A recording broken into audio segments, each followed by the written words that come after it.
The saying that like, well, that's the American government's official position, so what can I do? Which is insane. I feel like that's like people have gotten far too confident and in the international organs of justice not doing the correct thing, especially when the American government is like actively defending Israel. And there's some truth to why they feel this way.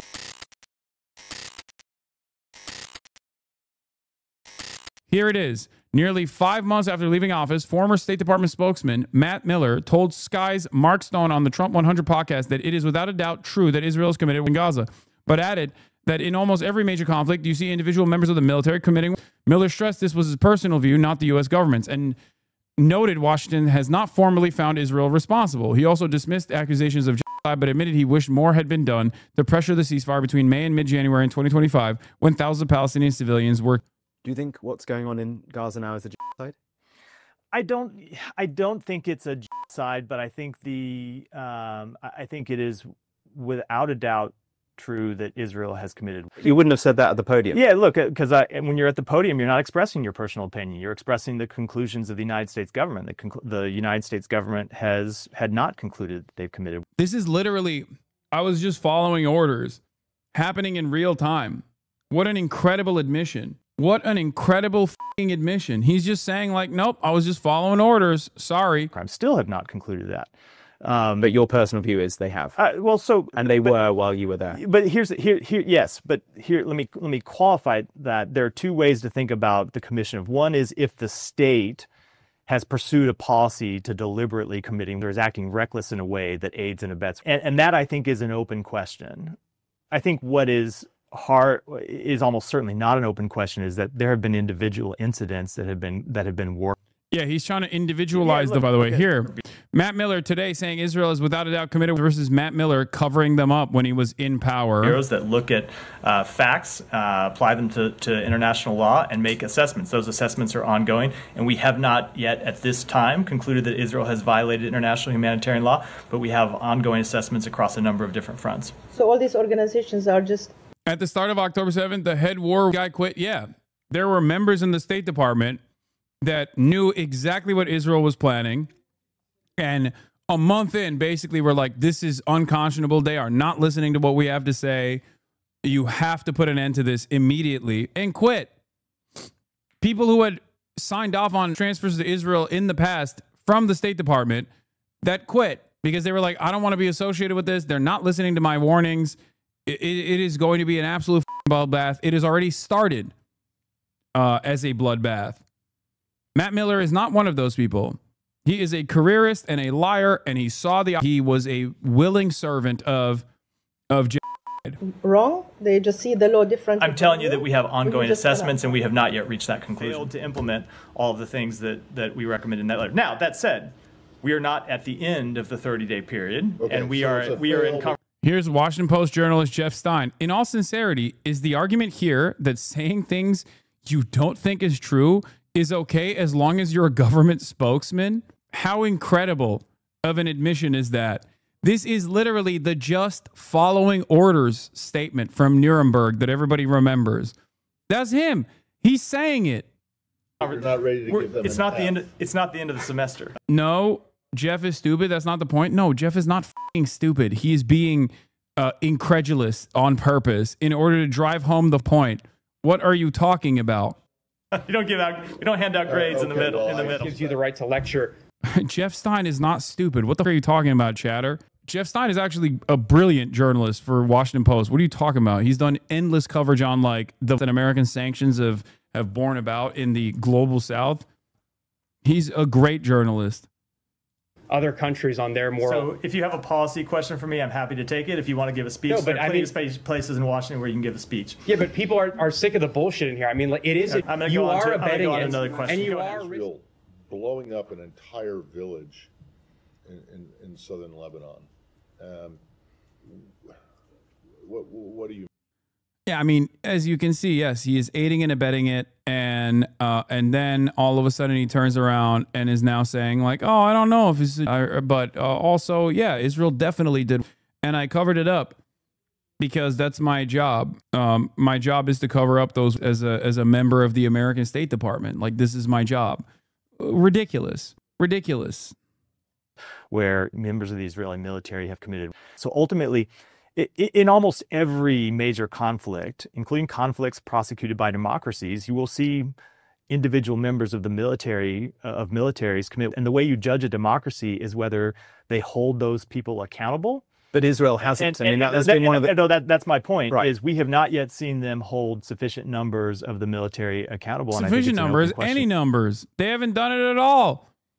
This is also, once again, insane to admit as a spokesperson for the American State Department.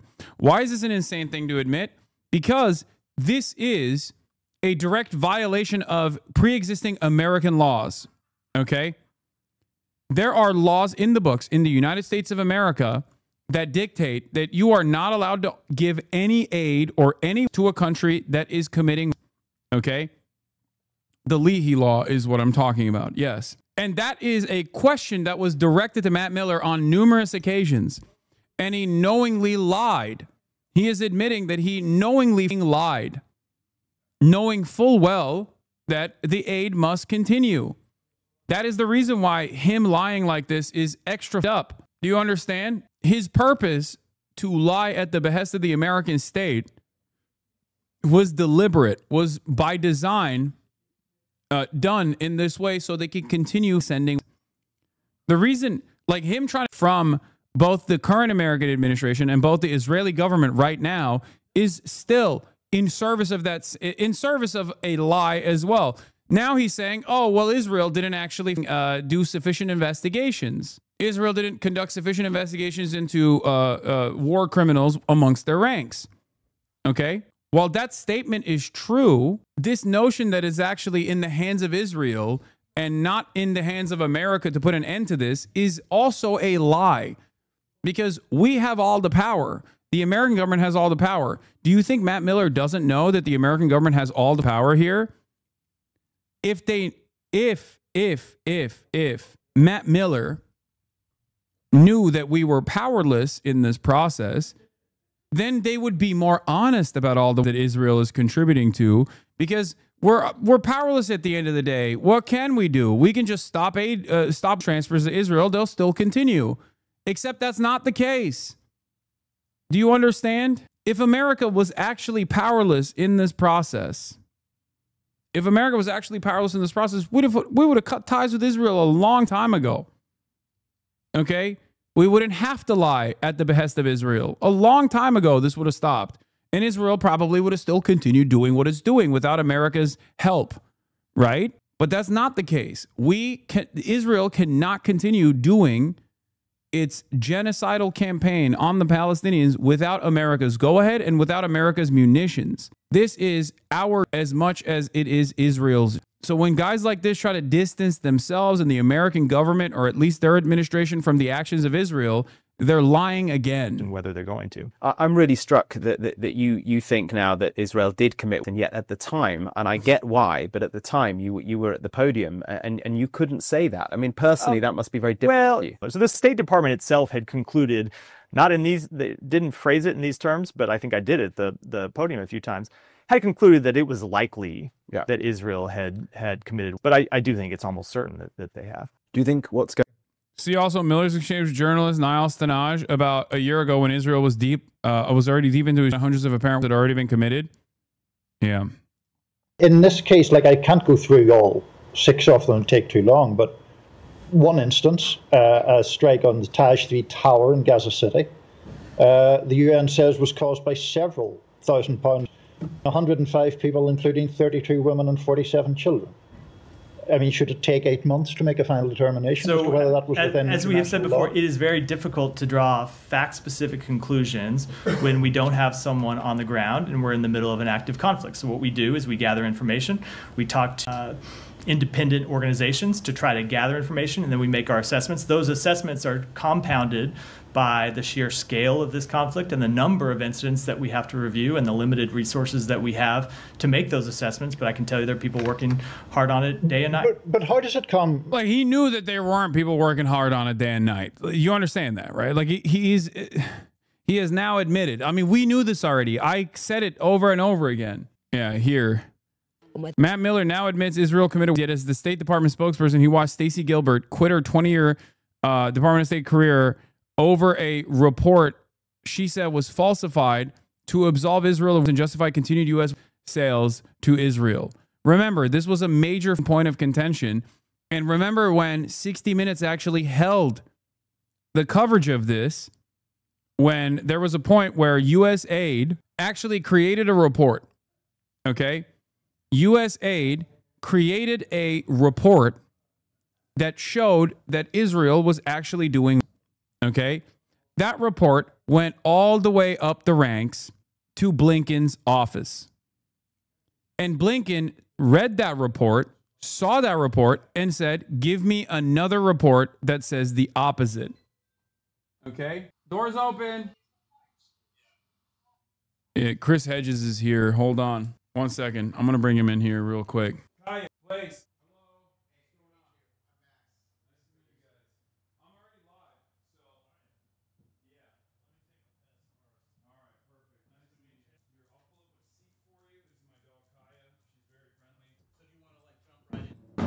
Yeah, you go. You can go. The bathroom is the first left. Yeah. And yeah, you can interview however you want to do it, but just so you know, he has a book that just came out at Foretold. So. Okay. Yeah, we'll talk. Yeah. All right. Perfect. Okay, cool. Do you want us to sit anywhere? You guys can just sit over there. Okay. And listen in from over there. Cool. And we should probably be very quiet, I guess. Yeah, I mean, there's a noise gate, but yeah.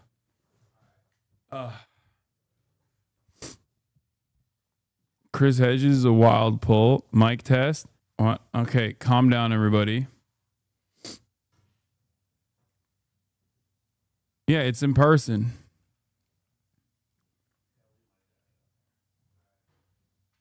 All I meant to say was the government doesn't care if it's right or wrong. All right, let's continue with this. War crimes in Gaza. I was shocked to see that it said in very clear terms, it is our determination that Israel is not blocking humanitarian assistance. You had advised that that wasn't the case. Is that correct? Yes. Okay.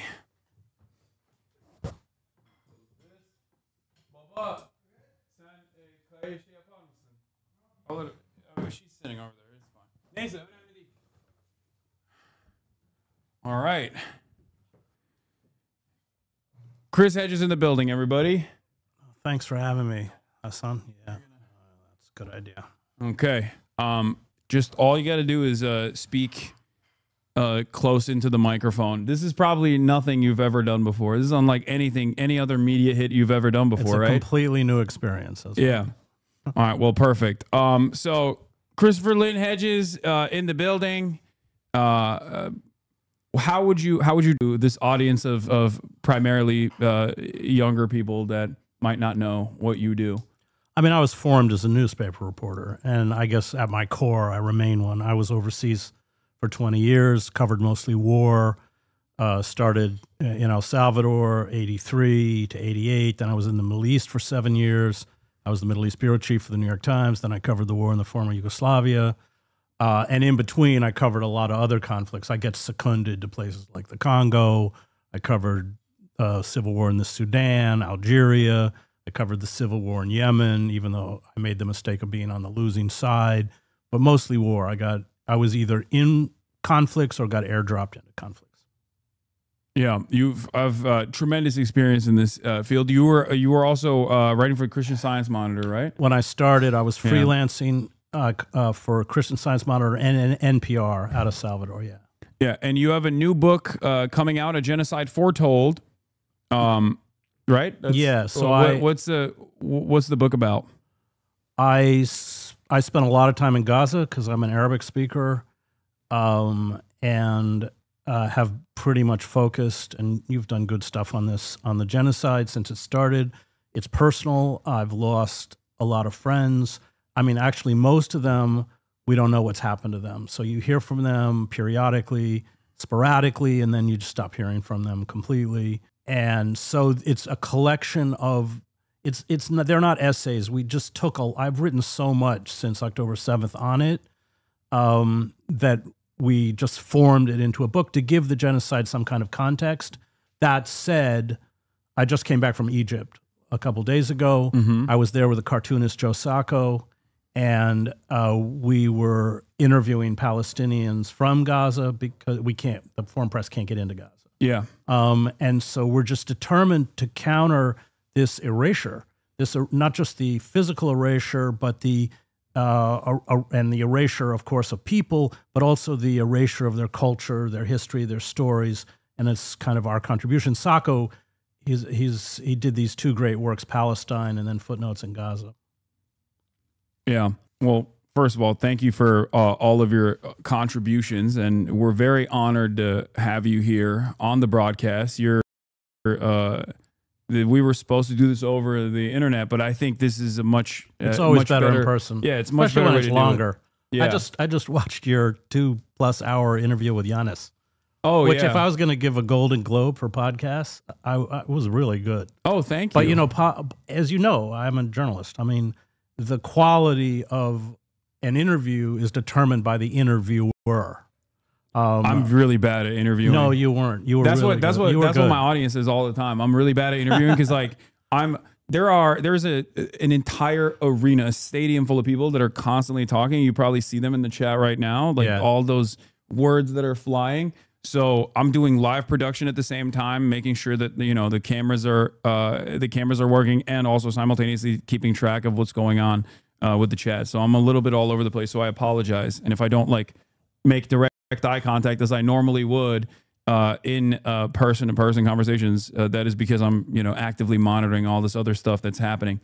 But enough about me. So we are you came in at the right time. We were just talking about Matt Miller, former spokesperson for the U.S. State Department, now coming out and distancing himself and distancing the previous administration in a way from the actions of Israel, and openly admitting that maybe undeniably Israel had done war crimes, and that openly admitting that, see, this is the type of stuff that happens, openly admitting that the war crimes were not properly investigated by the Israeli authorities. Have you seen this at all? No, I didn't. All right, well, let's watch it once again, I think, then, from the start. And because I want to hear your perspective on this, as well as someone who obviously has been closely covering everything that has been going on since October 7th. In this case, like, I can't go through all. Wait, no, this is not what I was looking for. Hold on. Here is the 2-minute video. This is on Sky News, as a matter of fact. Going on in Gaza now is a genocide? I don't think it's a genocide, but I think I think ridiculous. It is without a doubt true that Israel has committed war crimes. You wouldn't have said that at the podium. Yeah, look, because when you're at the podium, you're not expressing your personal opinion. You're expressing the conclusions of the United States government. The United States government had not concluded that they've committed war crimes, still have not. That's, first and foremost, that's just following orders, like the Nuremberg defense that failed. Yeah. They're saying that, like, well, that's the American government's official position, so what can I do? Which is insane. I feel like that's, like, people have gotten far too confident in the international organs of justice not doing the correct thing, especially when the American government is like actively defending Israel. And there's some truth to why they feel this way. There's understandable reasons for why they feel this way, but it's crazy to me that he's just like openly admitting that. It's also crazy that he won't admit it's a genocide. Yeah. I had to deal with these people as a reporter. I have zero respect for them. We have enough problem in the press and at places like the New York Times, where people think journalism is about being a stenographer to people in power, and you can make a very good career of it at places like the New York Times, where I spent 15 years and win lots of prizes. I don't think that's journalism. These people are absolutely amoral. They will get up and cynical, because they will get up and lie, and they'll know they're lying. And the reporters in the room know they're lying. And it's a dirty little game. But I never did that kind of reporting. I was always in the field. I never reported on Washington. I never followed around the Secretary of State or something. I was always in places like Sarajevo or Gaza, which is real reporting. I mean, the essence of reporting for me is holding power accountable. And, you know, these are the classic kind of mandarins of power. It's all about careerism, you know, but they have no moral core, and that he pretty much just exhibited that. Yeah. He, of course, also denies that it's a genocide. Do you feel like admissions like this, and you've probably also noticed that there is this market shift, this attitude change, maybe a new permission structure that is now taken hold over legacy publishers that have either never really covered what Israel was doing, or when they covered what Israel was doing, they oftentimes contextualized that violence by sometimes directly talking to Israeli envoys in their coverage. Do you feel like there is an attitude shift that you notice as well in Western press? Maybe I think in the aftermath of this last round of starvation policies that Israel implemented, and all of a sudden you had Western politicians coming out and also starting to criticize Israel for the first time. Well, it's because of the starvation. I mean, you can you know, attempt to justify attacks on hospitals and schools by saying they're Hamas command and control centers, or Hamas uses Palestinians as human shields. It's pretty hard to justify starvation. So that's when the shift began, but they're just trying to cover their ass. They're not going to do anything.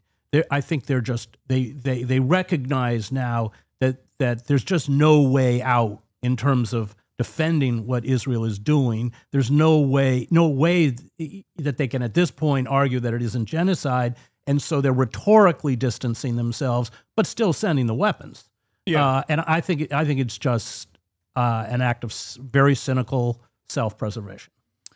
I agree 100%. Do you feel like that, however, creates a permission structure in Western publishers and Western legacy publishers specifically that then informs people on who the actual victims and who the actual perpetrators are, ultimately creating additional pressure because now more people are informed about the violence beyond social media? Because there has been a generational divide in the way that people have looked at Israel. If you're over the age of 40, you have primarily gotten your news and information from mainstream media for your whole life. You have a lot more trust in mainstream outlets in general than the younger generations do. You don't really rely on TikTok or social media of that sort to get your information about what's going on in Gaza. And that is still heavily, or was heavily slanted, and still is heavily slanted in favor of Israel. Do you feel as though that could lead to even more pressure, more public pressure, more protests in the streets, and maybe even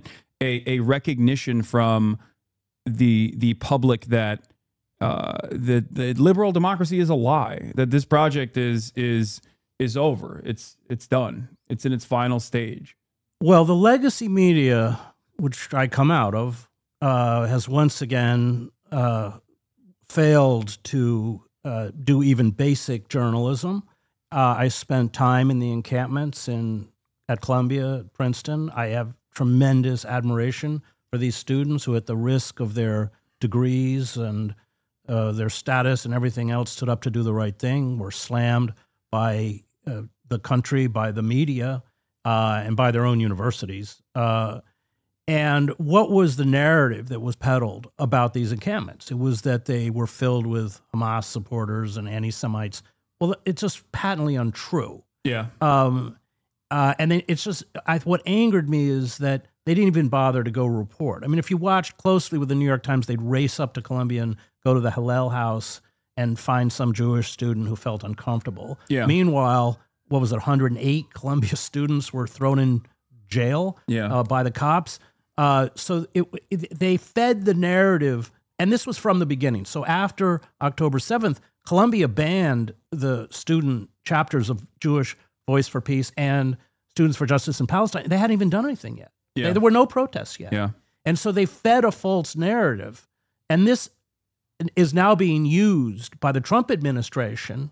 They gave credibility to this lie. Yeah. And now this lie, which they created, is now including the Democratic Party. Let's not be Schumer was one of the worst. So 3,500 student protesters were jailed under the Biden administration. Yeah, exactly. So that now they and they were self-flagellating themselves too. You know, you saw it with Claudia Gay and all these going before the Congress.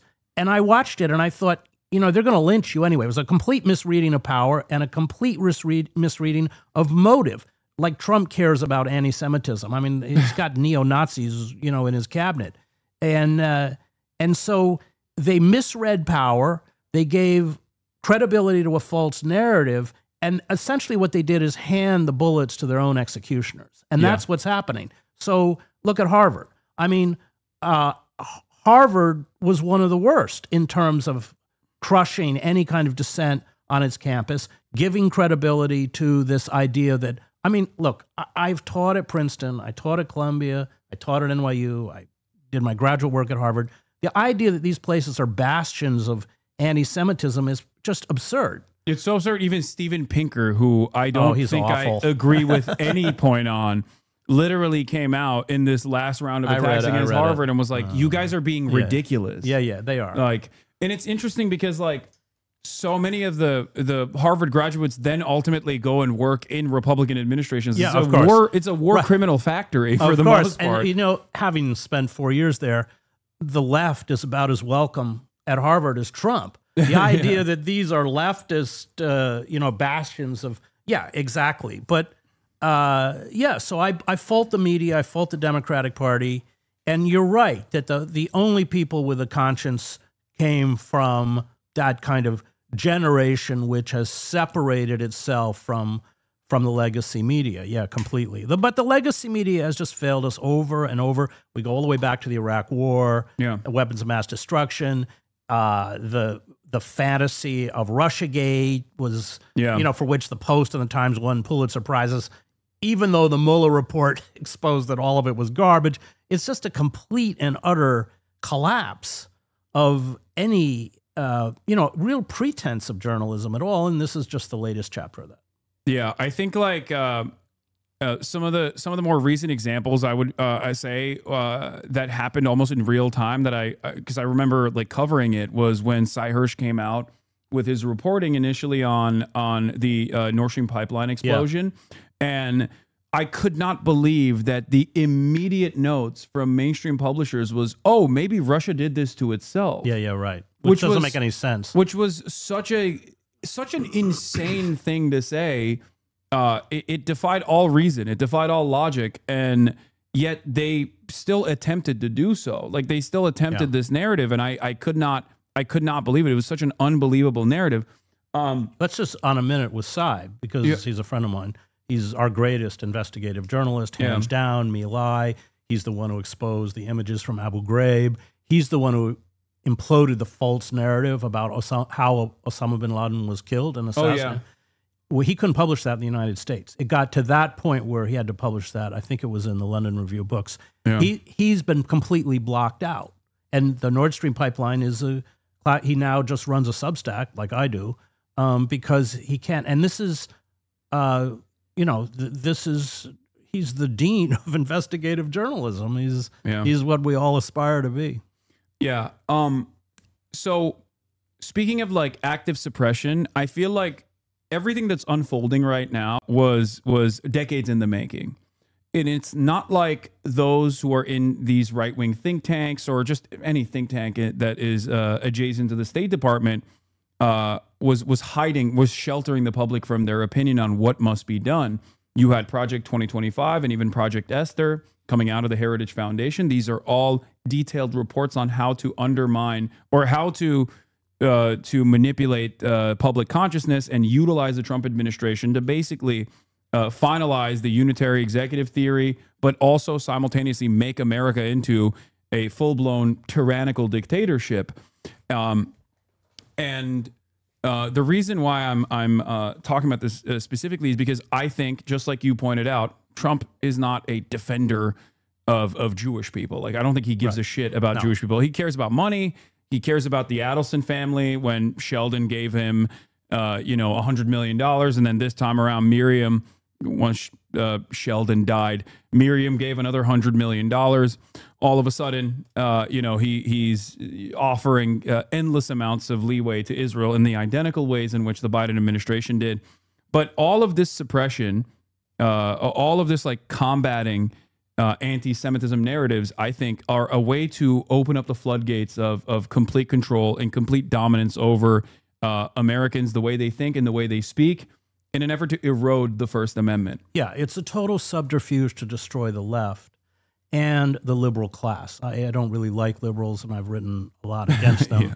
But at least liberalism pays lip service to pluralism and inclusiveness. Yeah. And so there's two things. One, any authoritarian state is about destroying any pluralistic narrative. There's only one narrative, which is the deification of the old white slaveholders who created America. And just as we deify them, we have to deify, the old white people who are in control. So there's that, the destruction of pluralism. But it really, what it is a way to eviscerate the left. And there I'm thinking of the students, not so much the faculty. Very few faculty have stood up with these students.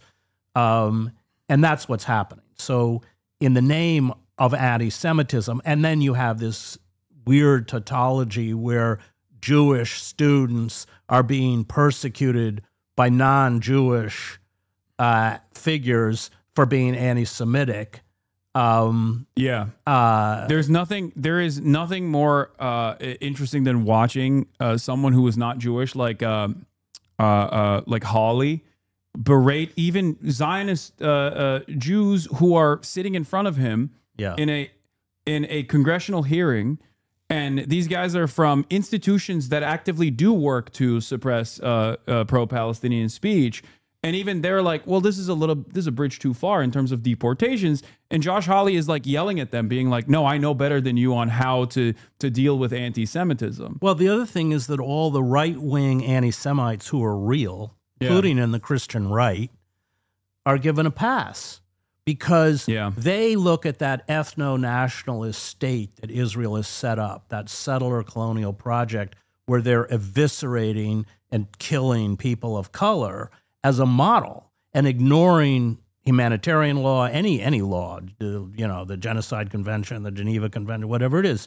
And that is, they love it. So I think the connection between the far right, who are anti-Semites, and Israel is that they are carrying out a kind of settler colonial project and white supremacy. Remember the deep divide in Israel, and I lived in Israel, between the Ashkenazi, who are of European descent, like Netanyahu, and those Jews who come from Middle Eastern countries like Iraq. There's a huge social, cultural divide. Avi Shlaim wrote a very good book about it called Three Worlds, I think it's called. Anyway, it's very good. So that's the attraction of the far right to Israel. Yet at the same time, and I wrote a book on the Christian right about a decade ago called American Fascists, the Christian Right in the War in America. They, unequivocally blame Jews for killing Christ. Yeah.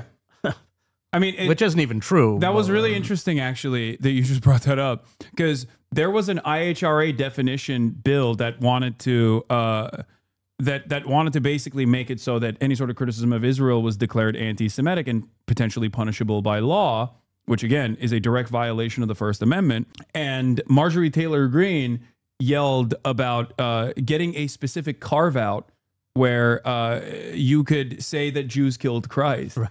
And that anti-Semitism combating bill inevitably ended up featuring this hilariously anti-Semitic canard in it.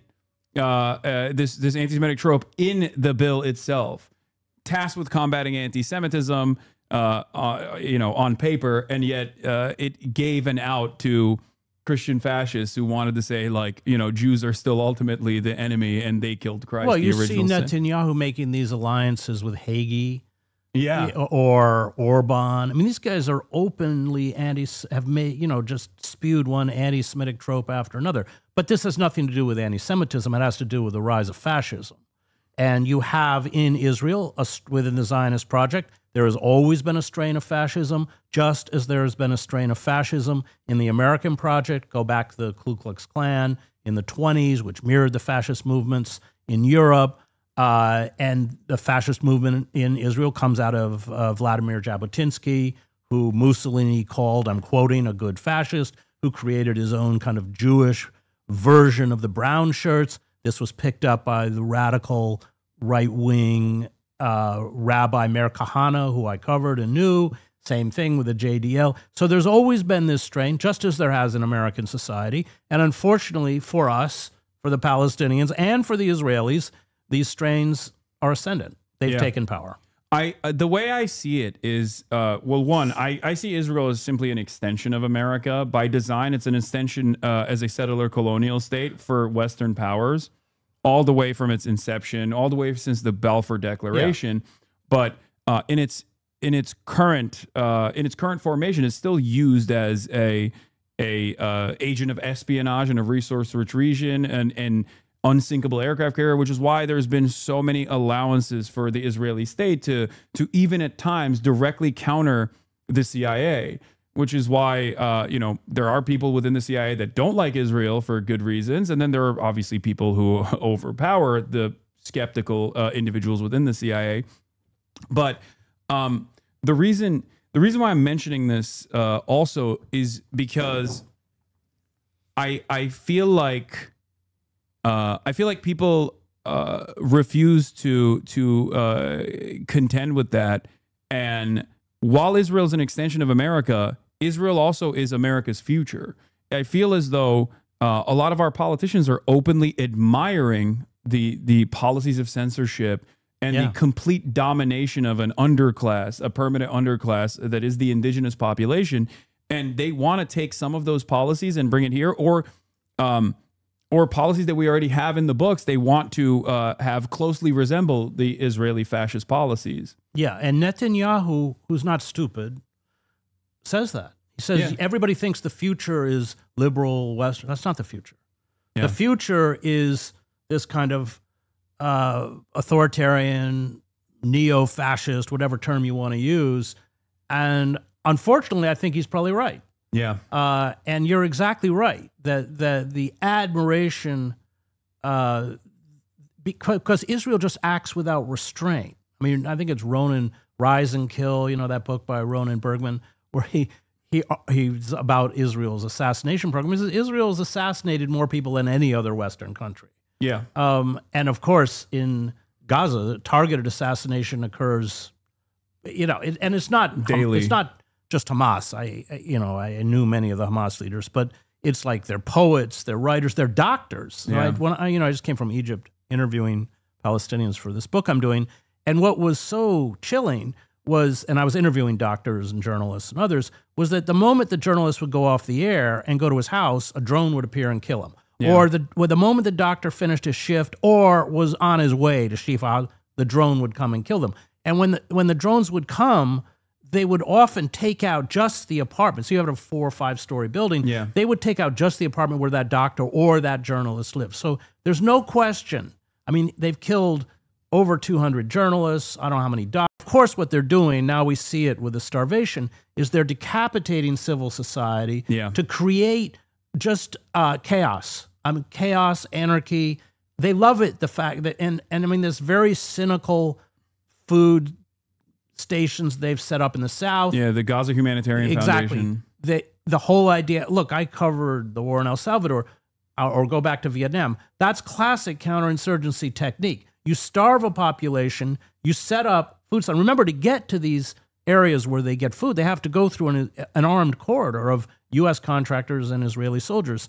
And it becomes a way to kind of bait, it's like baiting mice into a trap. Yeah. That's what they're doing. And what they're doing, there's a 9-mile border between Gaza and Egypt, and they're going to push all the Palestinians into these densely packed concentration camps.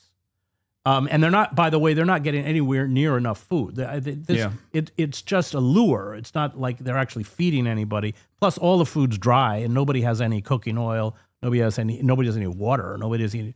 And I think this is speculation, but you reach a point where that cauldron of misery just is. I mean, it's already horrible. But then there are parts of that border that's just a fence. You just breach it.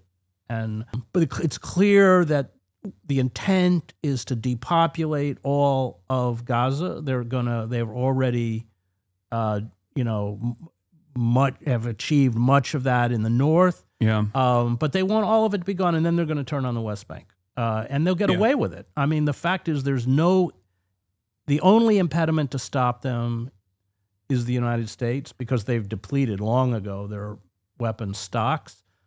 And I don't see it. I mean, those of us who cover it are, you know, we're really black. We're really pessimistic. And the rest of the world just watches it. Do you feel as though this market notable shift in attitude, turning Israel into a pariah state, at least in the eyes of the Western world, which is basically the last bastion of defense of Israel? Because like popular consciousness in the global South has always seen the truth about Israel being a settler colonial apparatus for Western superpowers. But now you have, at least in my experience, I've been an advocate for Palestinian emancipation for a decade plus in my professional media career, and I've never seen this level of animosity, anger, and resentment correctly applied to Israel from regular people, right? From everyday average people that don't pay too close attention to what's going on in the news at all. Do you feel like that creates a pressure valve, as it did in Europe, for European leaders to try and, like, at least aesthetically try to sever their ties from Israel, while they're still simultaneously, of course, sending weapons to Israel? But like, do you feel like there is a point where the dam might break, or do you think that this level of suppression will ultimately be successful? Because it seems to me like they're right now recognizing that there's no way to reverse the way that people feel about Israel as it's continued out. But they don't give a rat's ass how we feel. I mean, you know, the Democratic Party doesn't function as a political party. The base doesn't count. What was it? 77% of registered Democrats wanted a ceasefire, arms embargo on Israel. They don't care what we want. I mean we've undergone a corporate coup d'état, and it's over. And on you know, what was that poll a few years ago on just basic issue, holding big banks accountable, Medicare for all. I mean, these all have majoritarian support. It doesn't matter. I mean, something as basic as Joe Biden being senile was seen by Americans who don't pay close attention to the news. Many people, 75% of all Americans, wanted Joe Biden not to run in 2022. And now you have the likes of Jake Tapper running selling his book, like running this propaganda tour, saying like, oh, I was one of the brave ones to actually call this out. How could we have been duped? It's like no one was duped. No one was duped. And everyone saw it. And all of these people like Jake Tapper, I saw the segment you did on Tapper, which I loved almost as much as your takedown of the odious Jordan Peterson. No one was duped, and the press and the Democratic Party would come out and lie. Oh, I just had a meeting with him. He's really sharp. So the press was complete lie, this cover up of his senility. But again, there's a great book by the Egyptian American author Omar Hadid. It's called "One Day Everyone Will Have Been Against This." He's really good. He's a good writer too.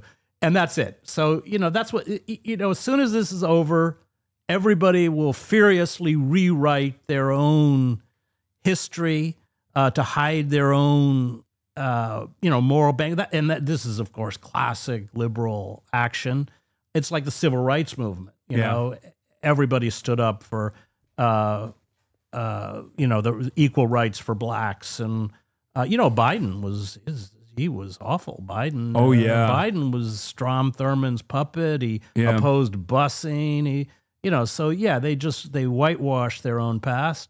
And that's what will happen again. And the media is, it's really awful. The media is just imploded. I'm old enough that I remember, look, the New York Times is an elitist publication. I know they've never been good on Israel. But there used to be at least a certain fealty to verifiable fact. I always say as a newspaper reporter, we manipulate facts. And I've written hundreds and hundreds of news stories. I can take the same facts and spin it any way you want. And if I care about my career, I can spin it in such a way that it gives you a false impression. It's factually correct. But the good reporters, they care about the truth. and they will use those facts to communicate the truth. Look, there used to be a place for people like me at the Times. There is no place anymore. I think the way I describe it to people, because I'm friends with a lot of fantastic journalists that still work at these publications, and the way I've seen it from my conversations with them is that, like, they see what's going on, they want to cover it to the best of their ability, but the editorial control is severe in this process, especially nowadays. I feel like, whereas in the past, like even Seymour Hersh, like he was... well, Seymour worked at the New York Times. Yeah, exactly. He left because they wouldn't publish his expose on Gulf and Western. Yeah, but even he was at the Times. But exactly, and I think that also allowed these institutions to have a tremendous credibility, because they were like, well, you know, we're doing the propaganda on the one side, but we're also uncovering some heinous truths. So I'll tell you how it works. So I was overseas, so I was on the ground. So let's say I'm in Gaza. I spent a lot of time in Gaza. I would write a story, and then there were two ways the New York Times neutered it. One, which never happened to me in any other conflict, is that I would be interviewing eyewitnesses. So I was there when Israel F-16s would bomb what they called a surgical strike on a bomb-making factory. Well, then I'd go there and count the dead children and put it in the story. And what they do is every other paragraph to neuter the story is they quote an IDF spokesperson in Jerusalem or Tel Aviv or somewhere to neuter the story. So by the end of it, you could believe whatever you want. That didn't happen to me in Bosnia, although I still had problems. So you reported something in Bosnia, and then you have this powerful Washington bureau, and all these reporters, they make their living by kind of doing lunch, it's all about access. And unfortunately, these big media empires, they prize access above truth. That's how we got the whole, weapons of mass destruction lie that they perpetrated.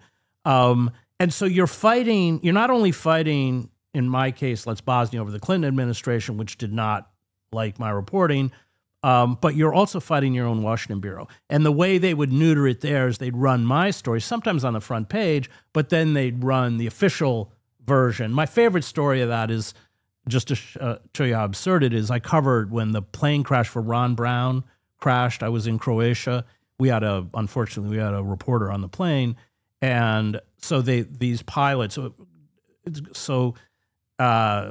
Dubrovnik is a really difficult airport to come in because there's actually this big mountain you have to come around. Yeah. So these hotshot U.S. Air Force pilots just plowed right into them. It was very rainy and foggy. They couldn't see. They went straight into the mountain. Well, I went up to the crash site and then called into the Times that there were no survivors. And R.W. Apple, who was in the Washington bureau writing the official version, said, no, the Pentagon says that there's wreckage in the sea. I said, no, I was there. So, no, the first edition of the paper went with that, even though I was there. It was a classic example of the power of the established institutions to whatever the narrative is, which is almost always false. I mean, I.F. Stone said these establishment reporters know more than me. Unfortunately, most of it's wrong. So, but there were people like myself, Sidney Schanberg. I don't know if you remember who he was. That's the Killing Fields. Yeah. Cover Camp. Sidney was a great journalist. He got pushed out too. But there was a place for us. We were management headaches. We weren't careerists. We were never going to be made editors. And now that's been erased. And, watching the Times just breaks my heart, frankly. I mean, I know the encampments sound like a small thing, but for me, it's not, because you've got, 750 reporters? Just send one up for a day. Yeah. I mean, this was true at Columbia, it was true at Princeton. They would lay down a tarp. The Muslim students would say their prayers, and the Jewish students would have Shabbat on the same tarp. Yeah. That's the kind of world we want to create. Yeah. I actually did go to the encampments at UCLA and covered them extensively and we had a couple other people in my community that are also, that were also routinely at the encampments. And it was actually shocking because, I've covered protests and I've been a participant in protests. I've spoken at rallies, and I had actually never seen such tremendous messaging discipline from these students that were so incredibly organized against all odds, and they were fantastic. So I could not believe what my direct reporting was, as opposed to how the LA Times would cover it. And they were met with so much resistance from both the administration and so much resistance from the police force and of course counter protesters that were not from the school that were there and caused physical harm. Well, attack them while the cops stood by and watched. Exactly. And it was shocking to recognize that. But I guess like being 33, like my assessment, like I didn't grow up in an environment. I lived in the weapons of mass destruction environment. So like my assessment always is that, yeah, of course they're going to lie about certain things. And that's a part of what I try to do is like explain to my audience, like hold their hand through the process of like looking at media coverage, always explaining to them that there is like going to be instances of omission and try to bake in media literacy, force feed media literacy in that coverage, even though I still, of course, rely on mainstream reporting for that because no one else has access. I mean, so the lie of, let's be clear, the lie of omission is still a lie. Yeah. And that's very effectively used. Yeah. So, yeah, I mean, it's just another abject failure. And, you know, in a way, these legacy media outlets are just committing suicide, I think, by doing this. Yeah. I mean, who watches MSNBC or CNN or, and also, let's be clear, these people aren't journalists. I mean, people like Jake Tapper, they're what's her name? Rachel Maddow. Yeah. I mean, what does she make? $10 million a year? I can assure you no real reporter makes $10 million a year. Yeah. They're, you know, celebrities. But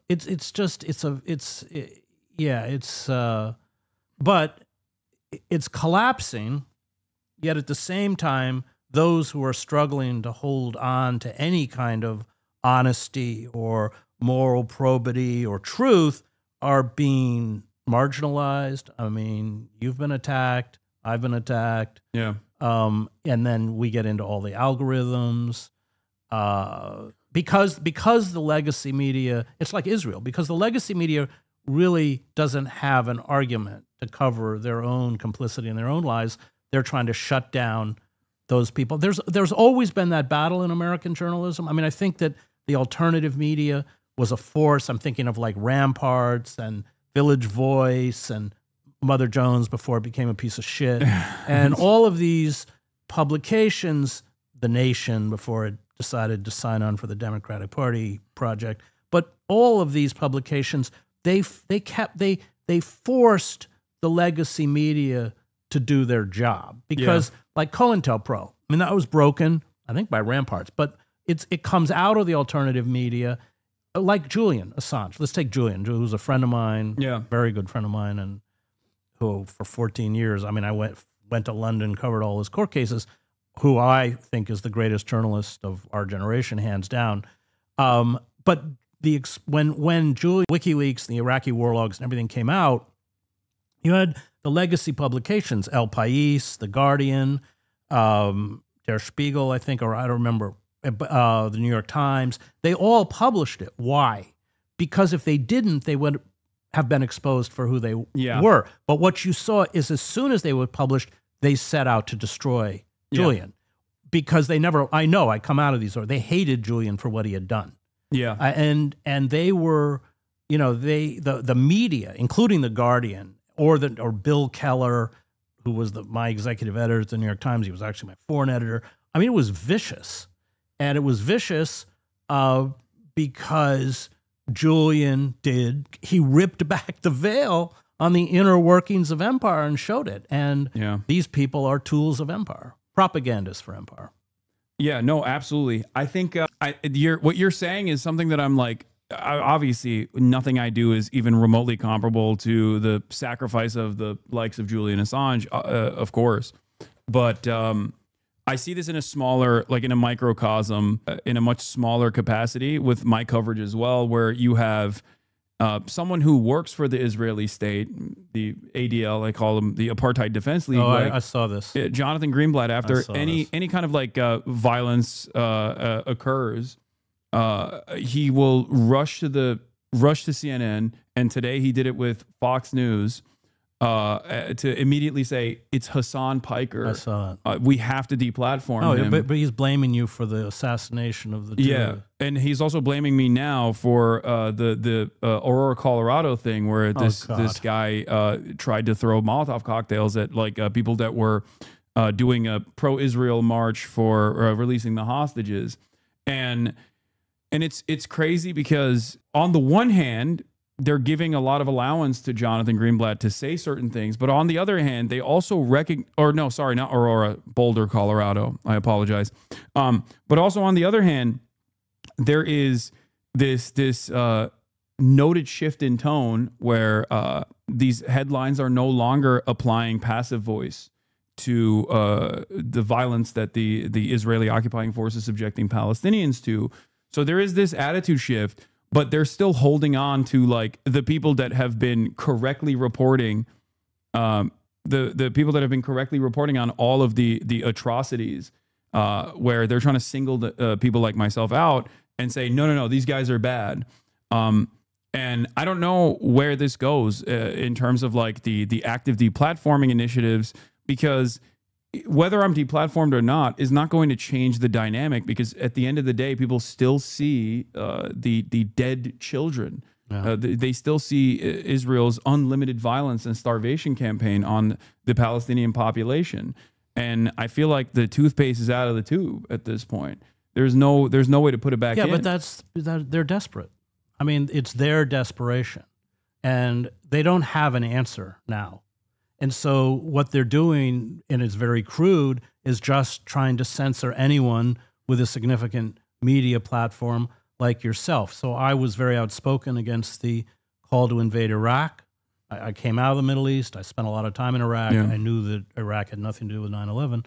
And there were two things that when I was eventually booed off of a commencement stage, and then I was issued a formal written reprimand by the New York Times for quote unquote impugning the impartiality of the New York Times. And then, so under guild rules, you give the employee the reprimand, and then if they violate it again, they're fired. I left the paper after that. But what was interesting was the assaults that were, and I was lynched by right-wing media, and the same as you've been here. But many of the people who lent credibility to that assault were liberals, George Packer or Michael Ignat, all these kinds of figures. And that's what the liberal class does. Chomsky writes about this really well. He said they set the limits by which you can never question the virtue of the state. You can question its excesses, but you can't question its virtue. And then what happened after the war and everything, when it all went bad, is that the people who were right were not resurrected. Yeah. It's the people who were wrong. People like Thomas Friedman and all these figures. But it was these people, their job is to serve the centers of power. Yes. And now they're desperate. You're right. I mean, I think it's incontrovertible that there's genocide. I mean, you really can't make that argument anymore. Yeah. And so they're going after people like you. And I saw that. It was really sleazy and awful, but they're sleazy and awful. I mean, I've fought the Zionist lobby for decades. Yeah. It's a very pervasive network of influence, and it has a lot of institutional control even to this day. I'm not specifically talking about like the Zionist lobby, but I'm talking about like advocacy groups that masquerade as Jewish advocacy groups, but then spend every waking moment of their time trying to defend Israel's war crimes and Israel's genocide. Those institutions do have a lot of, I mean, it's waning. Their control or their power to influence certain things in the media is going away as more and more people are critical of what Israel is doing. And then there comes the dual motive that mainstream press has, because like if their goal is to propagandize, they have to still have some veneer of credibility. And if they propagandize too hard, then they lose all of that credibility as the public attitude shifts, and then they can no longer propagandize. right? So that's the reason why. That's the reason why you see this like attitude shift a little bit. That's the reason why you see like 5-6 months after Haaretz covers some horrifying atrocity, the New York Times will make a brief admission of it or a brief note of it after they bury the lead, like the Sderot Taman rape riots that took place in Israel. They will cover it so that it's in the paper of record, but they'll bury it. Yeah, they bury. That's exactly right. They bury it, or like I don't know if you know the Steve Donziger case where he of course. got this. Okay, so this amazing lawyer who won this, what is it, $30 billion, I can't remember how much it was, settlement for the indigenous of Ecuador whose lands have been poisoned by Chevron. Well, the New York Times technically covered it, but they were like 600-word stories, completely neutral, and buried. That's right. That's exactly how it works. And barely a blip on his unjustifiable detention. Oh, it was outrageous. He was under house arrest. Or the fact that it was a civil court that was it was doing something so unceremonious. Well, they turned it over to this crazy judge, but also they hired, I can't remember the exact details, but it was like they passed it to a judge or lawyers who worked for Chevron. I mean, it was so dirty. But yeah, they never covered that ever. They never touched it.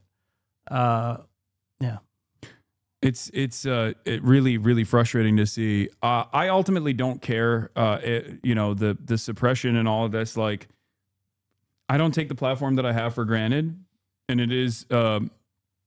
I never thought that I would reach this level, like this many people at once with my coverage, especially with my position. That is antagonistic towards the American state, and for very good reason, I think. But having said that, I keep stressing over and over again that, like, even if they were to deplatform me from Twitch, if they were able to, successfully pressure Amazon or, I don't know, pull me in front of Congress or something and try to, like, pin me down for anti-Semitism, despite my advocacy for years against anti-Semitism, and my consistent decoupling of Zionism and Judaism, or the crimes of Israel and Jews in the West. The truth is out there, and I feel like there's something that I worry about with respect to, like, some of the most prominent voices now that are critical of Israel. A lot of them are, especially right-wing content creators, like a lot of them are anti-Semitic. Yeah. And they do not shy away from openly stating anti-Semitic things. And it's always been interesting to me that the ADL spends more time coming after someone like myself who is anti-Zionist and also against anti-Semitism, rather than someone with a much higher profile like Candace Owens or even the likes of Dan Bilzerian and many of these other people who are actively marrying anti-Semitism and anti-Zionism. Well, they love those people. Yeah. Because that equates, because of, exactly right, because they are anti-Semites, that allows Zionists to couple criticism of Israel or criticism of the genocide with anti-Semitism, because they are anti-Semites. Yeah. You don't offer them that opportunity, so therefore you must be silenced. Yeah. And I think that's the reason why I'm saying, like, they actively will go after people who aren't anti-Semitic, because they see people who aren't anti-Semitic as, like, playing a very dangerous role of de-radicalizing, like, young American Jews and moving them away from the Zionist project. And I think that's why that is a significantly more dangerous proposition for them, because you can always point to Candace Owens and be like, well, she's anti-Semitic. That's why she hates Israel. Yeah. Well, they are. Yeah. So, okay, so there's that. But you don't think that the attitude shift is going to create more pressure upon the American government? Well, the attitude shift among the population, especially among the younger, that's already taken place. I wouldn't call the kind of statements by Starmer or Macron or others an attitude shift. Like, it's not, they've known what's been going on for months. I mean, they're very well aware of what Starmer flew to Cyprus to celebrate the RAF, the Royal Air Force doing missions. I think 500, 600 missions.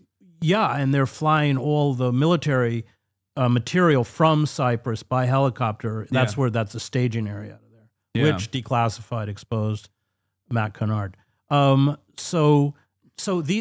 as I said earlier, I think these people are trying to distance themselves rhetorically, because It's now just impossible to deny what Israel is doing while at the same time keeping the pipeline open. Yeah.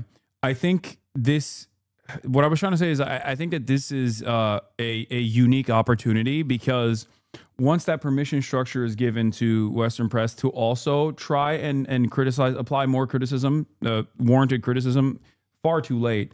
I think that is when the olds also start recognizing the truth about the matter, and it becomes even an indefensible position amongst maybe not directly members of the state, but their friends, their cocktail circuit, the people in polite company will all of a sudden have a negative association with the state of Israel, becoming a pariah, which then I think causes even more pressure to be applied to Western countries who at least still try to defend liberal democracy, more so than the United States of America ever cared for. And I think that any kind of like severance of ties from Israel and America, because we are partners in this genocide, will then make it even more difficult to continue this pressure campaign. That's what I think. I don't know if it'll happen. I don't know if this will actually change the trajectory of American foreign policy. They seem very firmly committed, but I still hope that eventually it will make it so that this is unsustainable for even the American political class. Yeah, the problem, Hasan, is that we're just weeks away now. If the blockage of food is not lifted, the orchestrated starvation, which already, I mean, we have 500,000 Palestinians who are now at risk of starvation. We're really close at. And I think that what you say is true, and I think Israel also understands that that's true, and therefore this is their window of opportunity, and they're going to use it. Yeah. So, I mean, Israel and the United States are already pariah countries.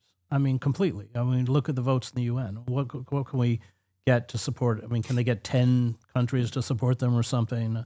We're already pariah countries. Yeah. And in the long term, as generations shift, the attitudes will shift. I think that's right.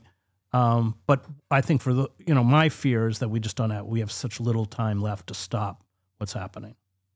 Okay. I mean, it's devastating, but it's true. Yeah. I mean, even in this last moment, they are, again, using the delivery of aid as a way to further starve the Palestinian population, trap them. Well, it's what we did with strategic hamlets in Vietnam. It was the same. You destroy all the rice paddies, and the only way you can eat is to go to these armed, in essence, ringed, armed enclaves, which were totally controlled by the U.S. military, the South Vietnamese. That's the only way you can get food. But here, they're not even making a pretense of giving anywhere near enough food for some 2 million Palestinians who are there. It's just that when they're starving, they're desperate. And so even, that's when we've seen the rioting. What I think the numbers are 20 people have been killed now trying to get, it's really, really cynical and really dark. And the goal is to depopulate not just the north now, but let's say 75% plus of Gaza, and push everybody into that border area around Rafah. Yeah, and then ultimately push them into the Sinai is yeah, I mean, I just came, I was with the foreign minister, the Egyptian foreign minister, and they're adamant that it won't happen. But I, given having lived in Israel and given Israeli hubris, coupled with racism, I know what the Israelis think of Arabs, what they think of Egyptians. Yeah. Or even their own, or even the Palestinian citizens of Israel. Of course. Yeah. Of course. So I was just with, I don't know if you know Pankaj Mishra, do you know him? He's an amazing Indian intellectual. He wrote a very good book called The World After Gaza. He also wrote another great book called The Age of Anger. But I just had dinner with him in London on the way back. And I mean, he's in agreement that this is, we're guessing, but this is where Israel's going. And so despite Egypt's protestations that this will never happen and it's unacceptable, they just may do it anyway. There is also a flotilla that is making its way right now to go through the Israeli naval blockade directly deliver aid to the Palestinian population. And there are Irish actors like I believe his name is Liam Cunningham, if I'm not mistaken, Greta Thunberg, and numerous other people that are involved in this. And you have, well, I mean, obviously you're familiar with Mavi Marmara. Yeah, of course. But you have the likes of Lindsey Graham basically saying, like, I hope Israel shoots they will. Don't worry. I mean, this flotilla down and drown these people, as they did. Well, they didn't drown them last time, but like they shot the previous aid ship miles off the coastline of Malta. I know. Thousands of miles away from the Israeli coastline. I know. Well, and it didn't even make a blip in Western how many people press. died on the Mavi Marmara? It was 8? I think it was 14. 14, if I'm not mistaken. They just killed them. Yeah, they just they helicoptered into the ship and just like slaughtered everyone. Yeah. And then they did the same classic thing that they do, where they like laid down all the knives and batons that were on the ship to be like these were the dangerous weapons that they were delivering into the Gaza Strip, and also simultaneously made like fake correspondence. As though like the people in the Mavi Marmara ship were saying like, go back to Poland or go back to Auschwitz is what they claimed. They were saying, wait, how many people were killed? Maybe it was 9.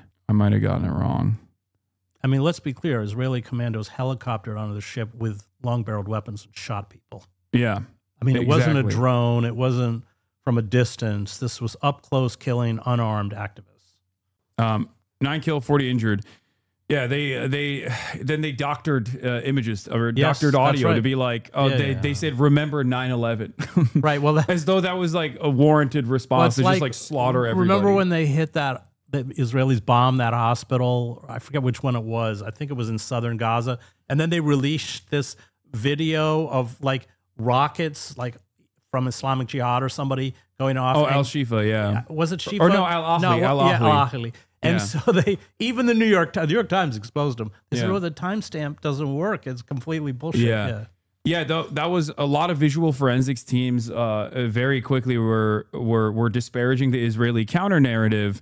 But of course, that didn't stop ultimately from Joe Biden coming out, who, by the way, I think is more of a ultra Zionist than Donald Trump ever could be. Donald Trump is too narcissistic to care about Zionism as a project. Yeah. Whereas Joe Biden was a real one. Well, he received more money from AIPAC than any other senator. He still holds the record. Wait, I didn't know that. Yeah. Really? More money from AIPAC than anyone who's ever served. Well, he's also Senate. been like in the Senate for a very long time. That's probably part of it too. I don't know. He had enough time to hasn't win been in the over. Senate for a while. He still holds the record. That's crazy. Don't get me started on Biden. Yeah. Oh no, I hate him as well. He's a horrible, rapacious monster, war criminal. And of course, as you said earlier, the media very quickly after his cancer diagnosis came out and were trying to whitewash his image and launder his reputation. Oh, they do it all. They do it to everyone. I work for Nader. I was Ralph Nader's speechwriter, and so they've even resurrected George W. Bush. Yeah, I mean, give me a break. Yeah, that is horrifying to watch unfold. But it works. It works. That's what I'm saying. Like a lot of old people still look at that and go, I think mainstream media knows how to tug at the collective consciousness and the heartstrings of the American population by leaning into certain narratives that because it's all personalized. Isn't it nice that he likes Michelle Obama? Yeah, and so what they do is create, and it's all personality or everybody's a celebrity now. I mean, politicians are just celebrities, and what it does is it fosters historical amnesia. So you have Biden running. Biden, who opposed abortion, who called for the invasion of Iraq 5 years before we invaded, who was Strom Thurmond's puppet in the Senate, as I mentioned. And eulogized them like years after he had fallen out of favor. Yeah. Like he was opposed no longer busing. I mean, just endless. Supported architect of the crime bill. The omnibus crime bill. Yeah. 3 strikes, you're out. Huge expansion of death penalty crimes, which went from roughly in the single digits to over 50 under Biden. This was all when Clinton and Biden were transforming the Democratic Party into the Republican Party in the name of law and order. No, but when he ran, it's, they're very good at decontextualizing these figures, erasing their past, and then it's all, you know, they're good at manipulating how we feel about these figures. It's completely a false narrative, and the media is completely complicit. Absolutely. I agree. I think like I warn about the dangers of completely losing any sort of professionalism or any sort of like the remaining shred of credibility that mainstream institutions have. Because at the end of the day, like, how many reporters does the New York Times hire? What, like 7,000? No, they have the New York Times. Well, when I worked there, they had about 1,500 roughly people. It's probably less now, but about 750 reporters. Oh, okay. Well, maybe I'm wrong about this, but I feel like there's New York Times. They don't have 7,000 reporters. That's New York Times, unless you're counting like freelance or something. Yeah, they might. Yeah, I think it's like with the freelancers. Okay, it's 1,700. Okay. Yeah, but that counts editors, journalists. See, you only have about 750 reporters. The point I was going to make is like, regardless of how many they have, it's like this is incredible. Like this is immensely valuable. Like that's not. I know. Like there's no independent outlet that can make up for this lack of coverage. So when nobody trusts the New York Times because they just keep using the remaining shred of credibility they have to propagandize for positions that like the average dumb guy can even understand is wrong, all of a sudden it's over. Like there is no unifying unifying credible institution that is going to cover things truthfully, even by accident. Well, the problem is the alternative media doesn't have the resources to hire reporters.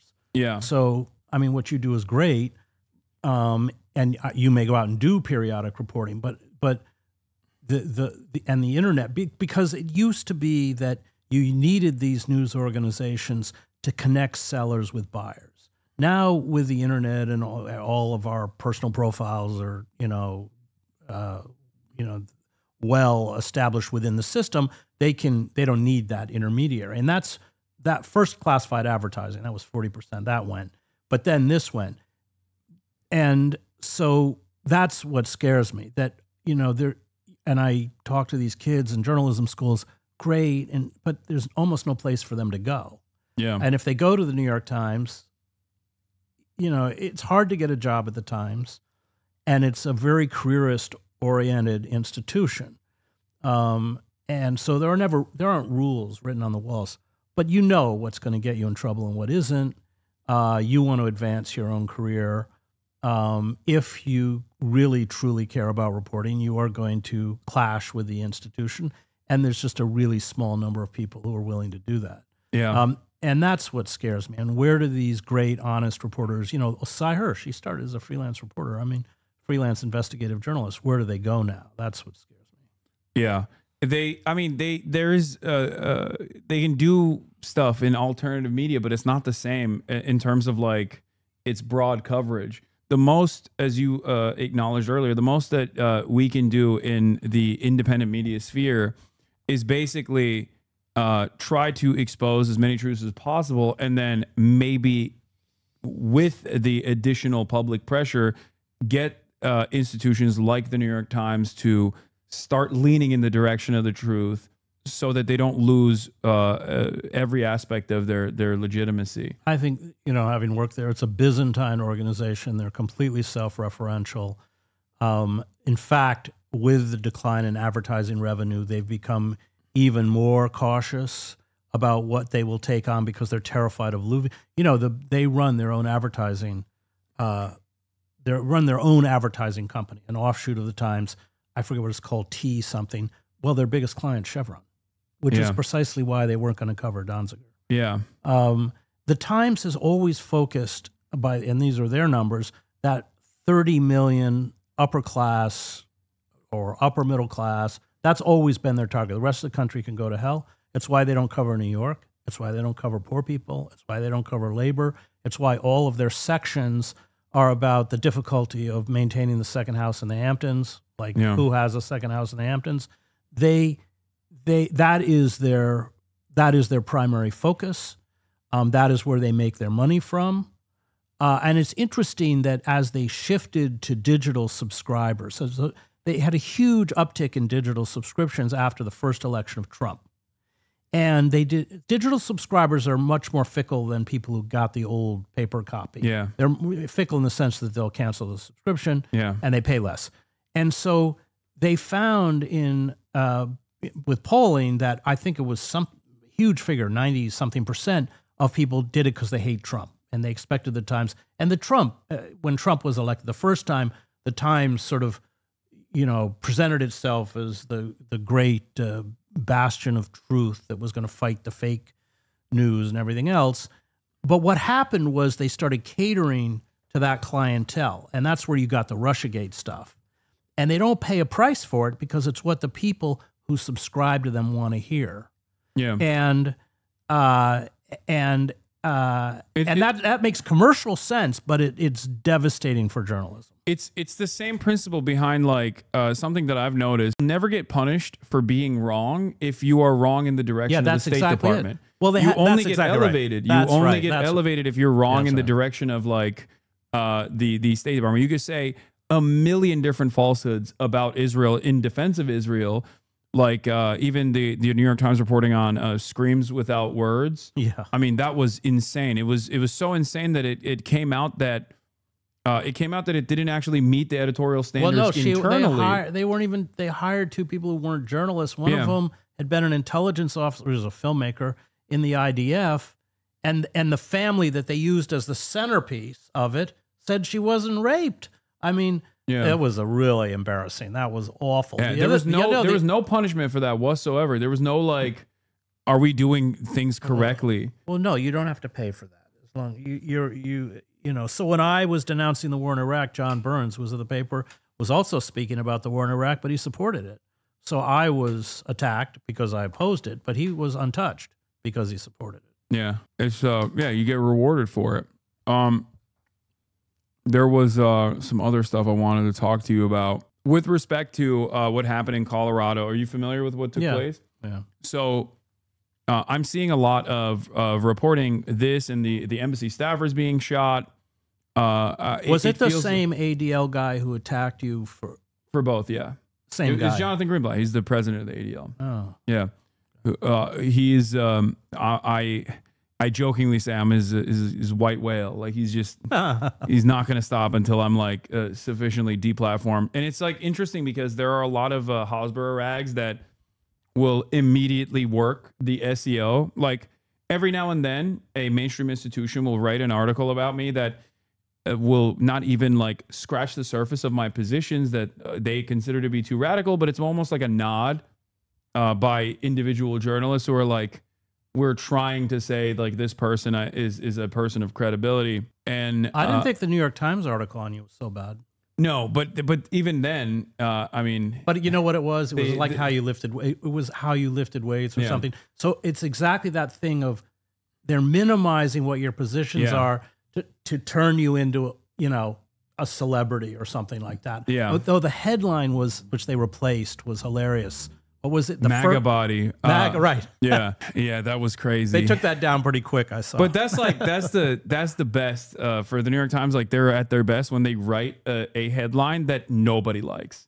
Republicans get mad at that and liberals get mad at that too. And that's perfect because it drives clicks, I guess, for the article itself. But let me just ask on the ADL thing. So I saw the first one. I didn't see the one in Colorado. Were you the only person he named? No. By name. By name, yes. Yeah. I think there was a TikToker this time. He but I'm named talking the first time around. First time around, I was the only just person you. he named. Yeah. Yeah. This time he named some TikToker named Guy Christensen, I believe, who's gotten a lot of coverage from the New York Post.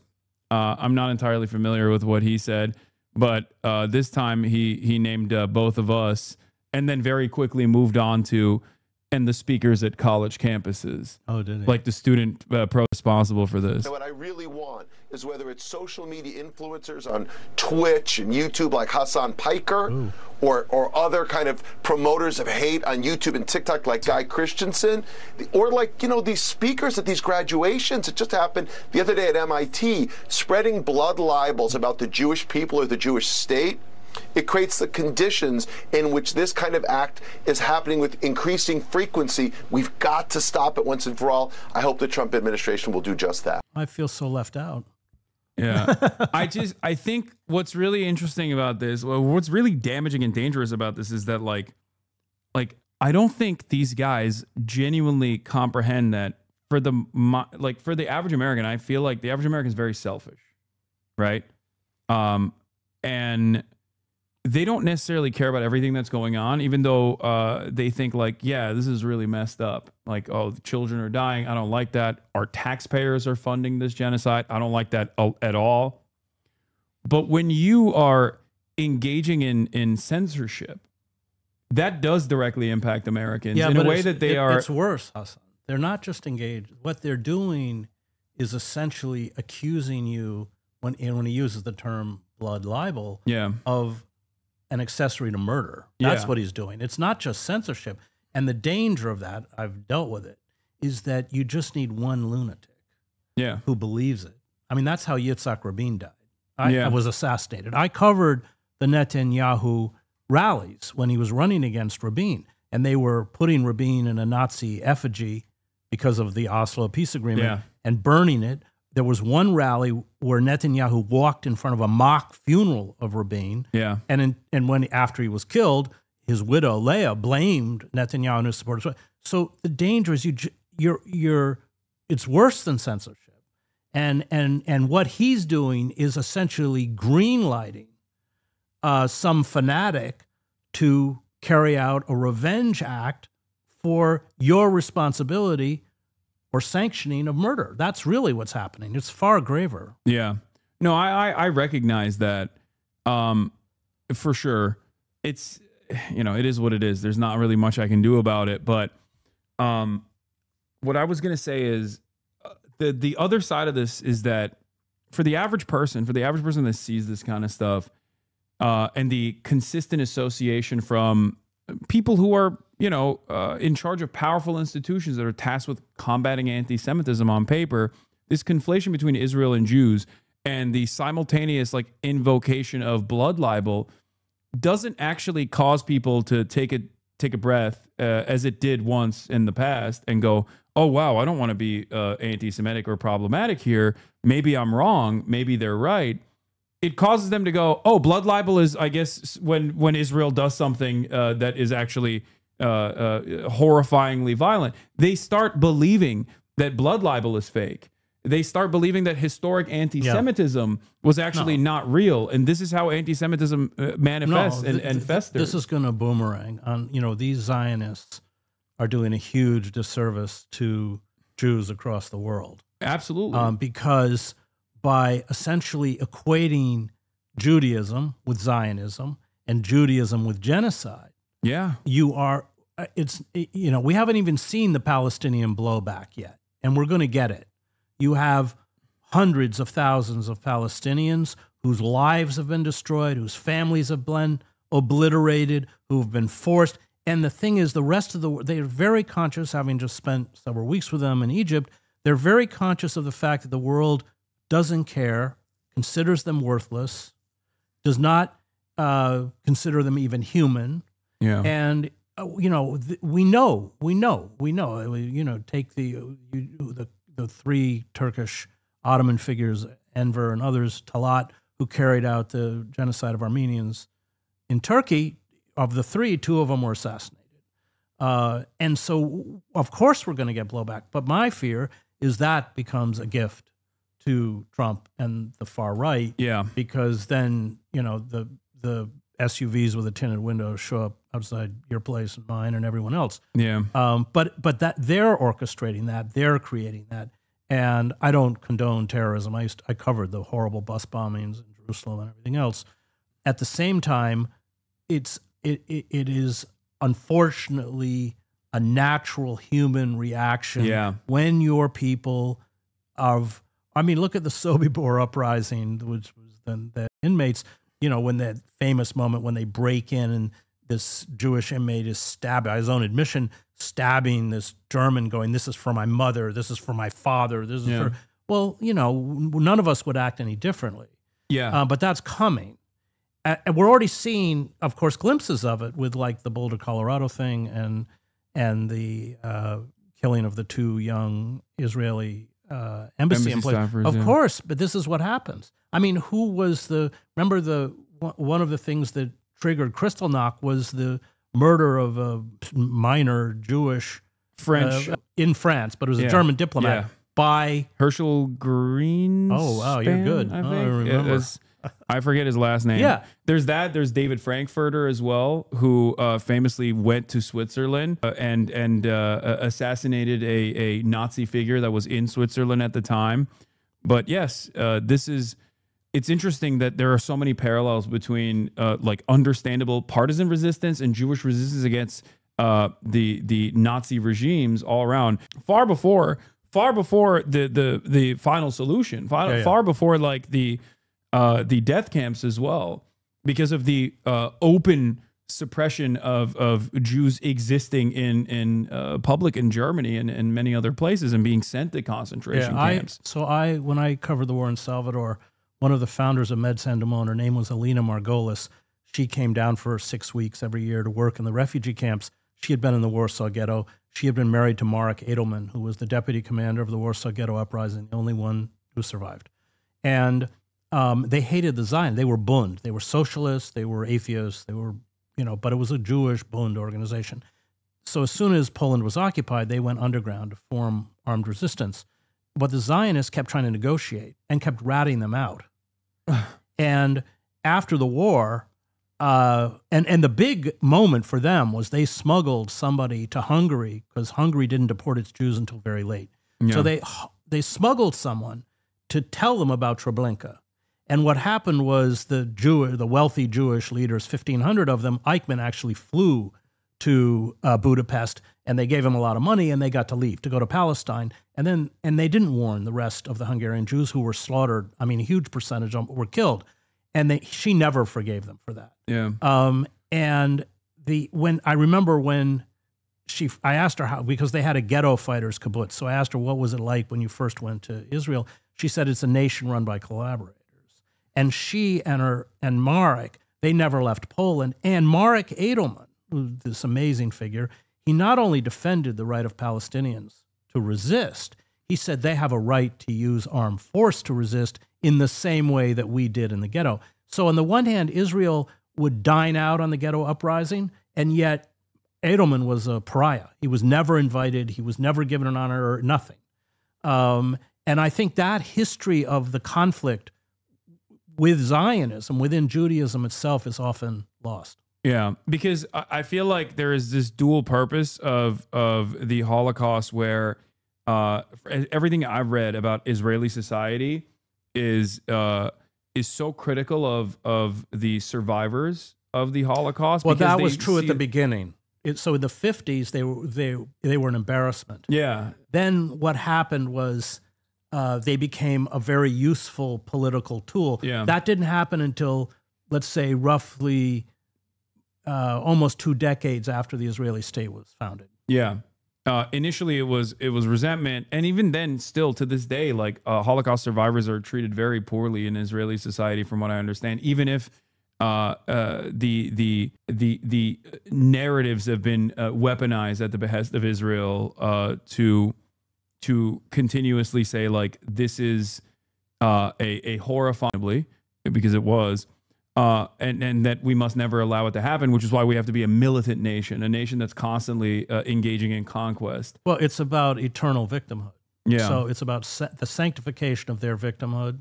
Elon Poppy's written about this really well. So is Norman Finkelstein. Yeah. And therefore, you're able to carry out this genocide and paint yourself as the victim, which is precisely what this guy is doing, what Greenblatt is doing. Yeah. It's interesting to see like so many liberal Zionists openly adopt the framework of Meir Kahan saying never again just the Jews.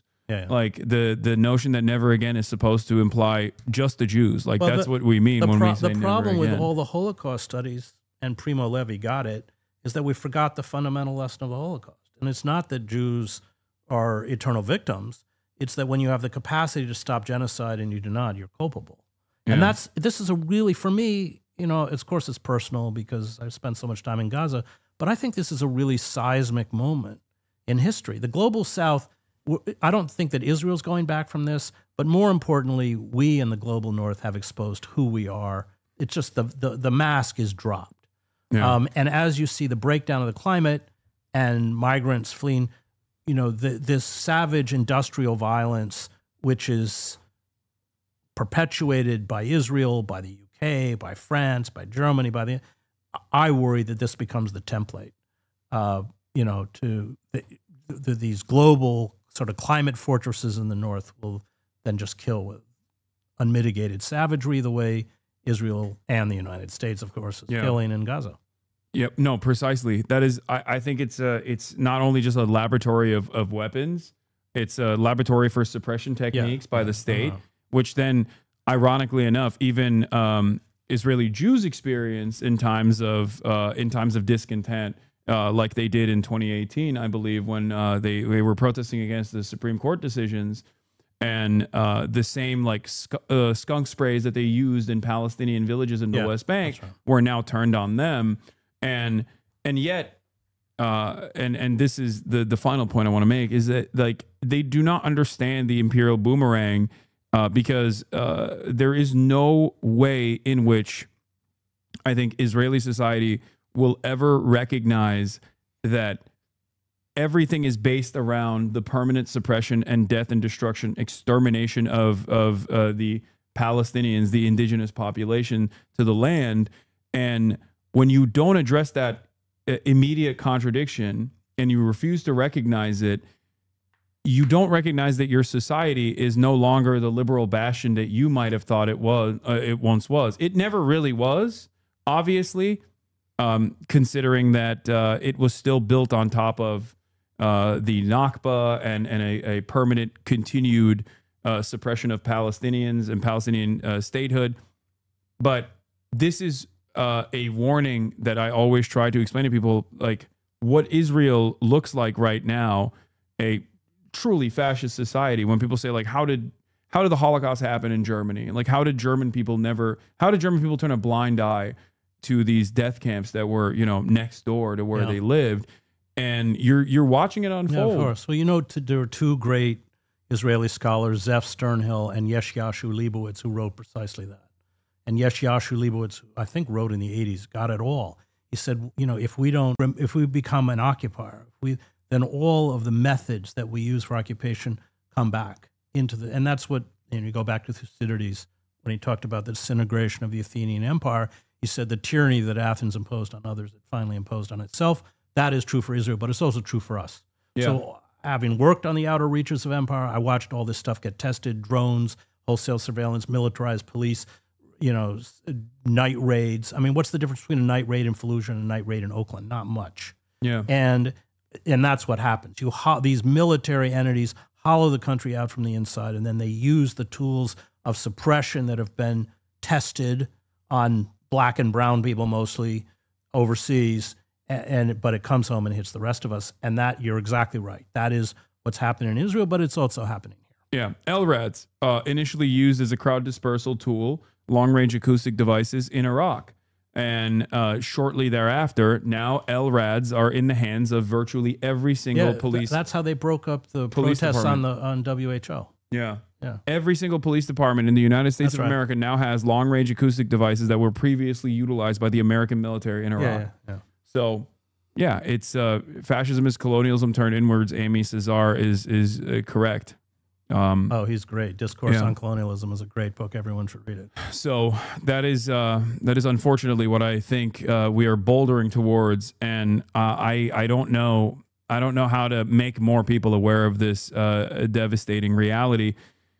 I urge people not to succumb to nihilism and keep pushing and keep up the pressure, because one day the contradictions will worsen to a degree where people will start recognizing that this is untenable. Do you have any final words? No, I think that's exactly right. I mean, we're not a fascist state yet. I mean, you and I are here. I've spoken to very large crowds in Los Angeles and Berkeley on the genocide, but we're moving rapidly towards it. Read Victor Klemperer's "I Will Bear Witness." This is always incremental. We know where they're going. We know what they want. And there's only one way to stop it. That's mass mobilization.